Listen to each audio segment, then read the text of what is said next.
You know, according to the what's called the Polaris Project, the U.S. has one of the highest rates in the world for sex trafficking, with an estimated 200,000 incidents occurring annually, every year. These victims are overwhelmingly young, overwhelmingly girls, often lured into exploitation by promises of financial stability or for opportunities for a better life. That's grooming. And then, like I said, you've got the platforms like OnlyFans. That just further illustrates the point. It's marketed as empowering for women. These platforms are, in reality, digital brothels, where economic desperation and societal and cultural grooming converge. You know, a 2022 study found that 50% of content creators on OnlyFans joined due to financial hardship, with many reporting feelings of regret and exploitation, despite the promise of financial autonomy. That's grooming. You groomed them for that. A 2019 study by the UK's Children's Commissioner found that nearly half of all boys between the ages of 11 and 16 who consume pornography actually did believe that it was a realistic representation of sexual relationships. Now, those young boys, those are your boys. Those are your boys in the UK. They're going to be approaching young girls with that mentality. Well, that's grooming. You're grooming the boys and you're grooming the boys to groom the girls. That's your whole culture.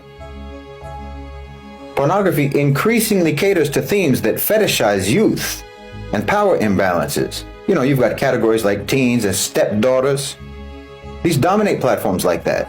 That just reinforces the grooming culture by normalizing the sexualization of minors.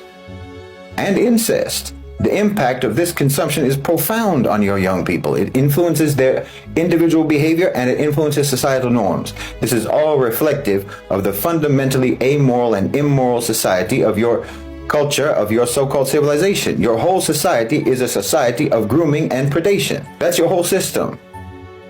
You know, prostitution, which you euphemize as sex work in the West, is another manifestation of this.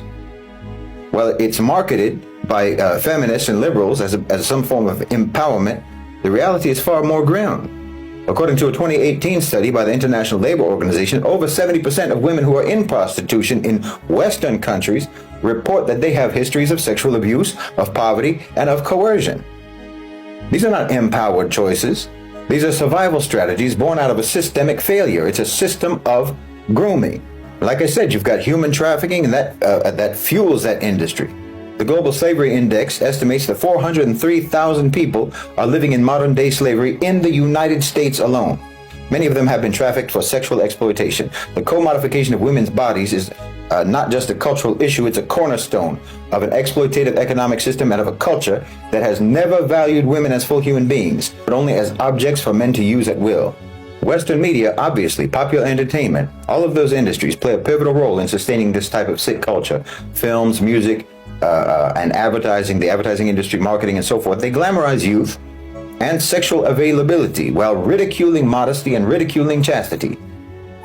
Pop stars are routinely marketed as sex symbols from a very young age, setting a standard for young women to try to emulate. The 2020 Netflix controversy surrounding that film, Cuties, is a stark example of how the line between art and exploitation is deliberately blurred. I mean, I don't know if there's even one single young female celebrity who came through the Mickey Mouse Club who isn't mental today. I'm telling you, the Western culture of grooming and of exploitation is not just some sort of a social ill. This is a system of oppression that targets the most vulnerable among the population. It targets the most vulnerable. It's a system that conflates liberation with commodification. It disguises exploitation as empowerment. And it normalizes the sexualization of youth under the guise of so-called progressive values. That's how fundamentally unserious you are in your society about protecting women, how fundamentally unserious you are about protecting children. This is how deeply unserious you are about justice.